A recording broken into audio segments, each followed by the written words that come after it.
ఈ మధ్య కాలంలో ఏఐ ఐటీ రంగంలో సమూల మార్పులు తీసుకువస్తోంది. ఐటీ రంగంలోనే కాదు, ఇతర రంగాల్లో కూడా పెను మార్పులు తీసుకువస్తోంది. ముఖ్యంగా మనిషి లేకుండా పనిని చేసే విధంగా ఏఐ బాగా ఉపయోగపడుతోంది. అయితే వాహనాల విషయంలో కూడా ఏఐ చురుగ్గా పనిచేస్తోంది.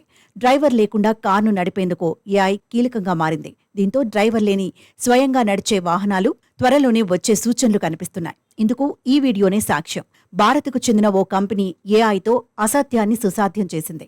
ఆటోమొబైల్ రంగంలో ఏఐ టెక్నాలజీని సరికొత్త ఒరవడికి శ్రీకారం చుట్టింది.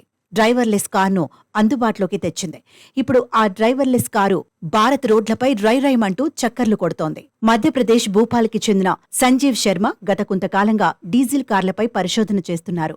ఏఐ టెక్నాలజీని జోడించి డీజిల్ వేరియంట్ కారును ఆటోనమస్ డ్రైవర్లెస్ కారుగా మార్చేశారు.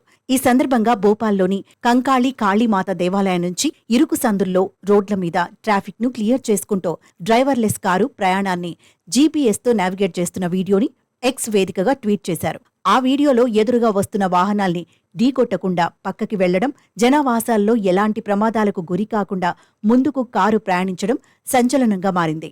అయితే సంజీవ్ ఇప్పట్నుంచి కాదు, చాలా రోజులుగా కార్లపై పరిశోధన చేస్తున్నాడు. స్వయాత్ రోబోట్ ఫౌండర్, సీఈఓగా పనిచేసిన సంజీవ్ ఇజ్రాయెల్, కెనడాలో కార్లపై రీసెర్చ్ చేశారు.